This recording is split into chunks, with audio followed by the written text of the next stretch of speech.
Hello, everyone. It's Sunday evening. We have a very, very stout line of severe thunderstorms that's going to hit here in the next 15-20 minutes, so I'm going to keep this podcast very short. Not going to do a wine tasting tonight. I've been camping for 4 days and just got home, but I wanted to tell you, and by the way, I'm drinking. I found another bottle of that Greek white wine that we tasted last week called Assertico, something like that. Anyway, yesterday, by the way, it's really getting black out there, so I may have to get off of here early. Yesterday I went to a winery called Armstrong Creek Vineyards in Chester, Virginia. This is about 25, maybe 30 miles southwest of Richmond, Virginia.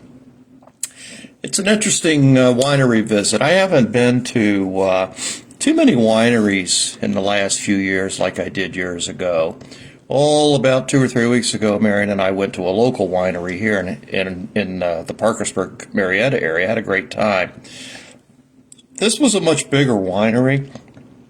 And it's an urban winery. It's in a very populated area of nice office complexes and nice apartment buildings and some nice individual homes, but yet it has plenty of land for their vines.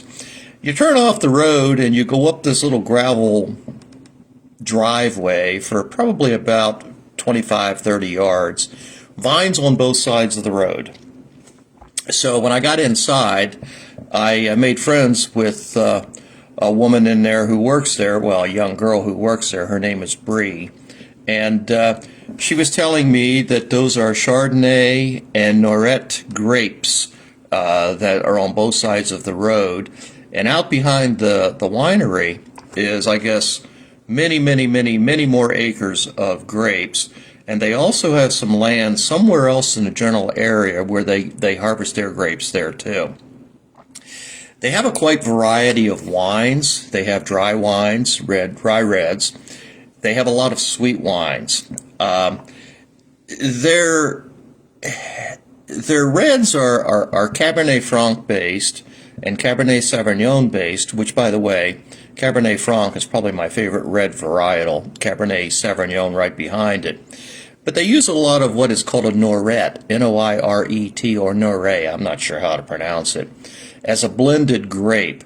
So I did what is called the Reserve Special Tasting. And it was 4 reds. And all 4 of the reds had the same, kind of an unusual situation. It had the same varietals in all 4 of the reds, but in different amounts. Like one of them might have had 65% Cabernet Franc. Another one had 20% Cabernet Franc. But I guess I was disappointed. The wines were decent. Nothing great, but they were decent. But I guess what surprised me is that all 4 of them tasted identical. I sat there, and by the way, I'd like for you to go on Wayne's World of Wine, this Facebook page, and look at the pictures of the vertical, or the flight, the wine tasting that I did. They put them in little tall, like little bottles in some kind of a wooden thing with a piece of paper describing the 4 wines. So it's a self-guided wine tour. I've never seen them put them in little bottles like that, or vials, or whatever you want to call it.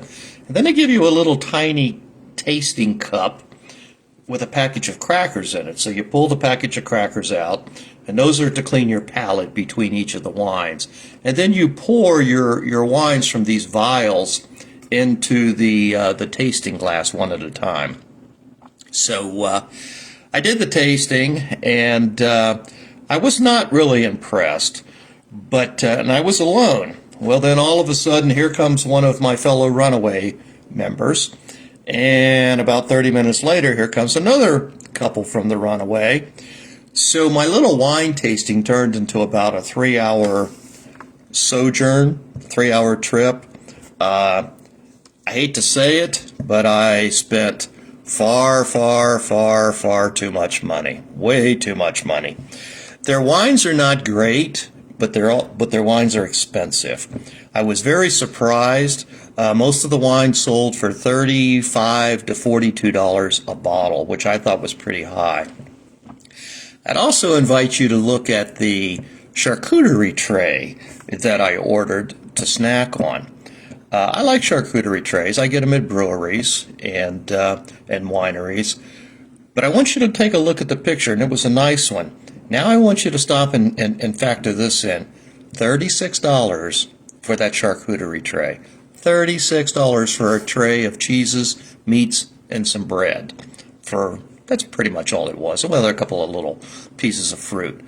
But the place was very expensive, but it was a nice place. I chatted with the wine folks there, and I chatted with this young lady, Bree, who works there also. And she's the one who gave me lots of information about the winery. It was a very busy winery. I was quite surprised to see how active it was on a Saturday. It was high 90s, so I hid inside and my group stayed inside, but there were quite a few people on the outside on a patio. I suspect the place was pupper friendly. I saw an awful lot of people with their dogs, and I noticed that a lot of the dogs out on the patio, they had little silver bowls of fresh water. So that would make me think that it was a pupper-friendly winery. I did forget to ask that, by the way.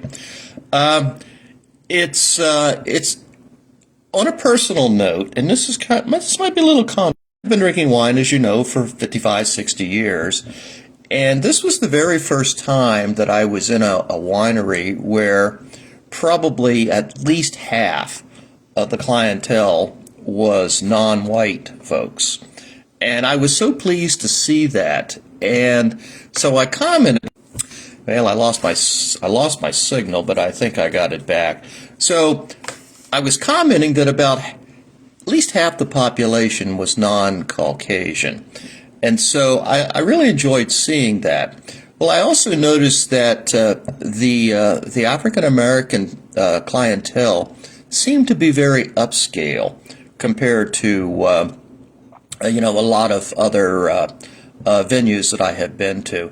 So I was chatting with one of the local people there, and he informed me that that particular area where the winery is a large upscale African American area, and so I guess I kind of analyzed it pretty good. Well, listen, I'd like to chat more, but the storm is getting ready to really rock and roll here, and I hope it isn't too severe, but we definitely need to have some rain. I will go ahead and leave this on here, and I will download it to the YouTube channel in a little while. So you all take care, and I will try to get back online and do some type of a tasting tomorrow. And if you have anything in particular you'd like for me to taste, please let me know and reach out. Well, I'll talk to you all later. You everyone take care. Bye.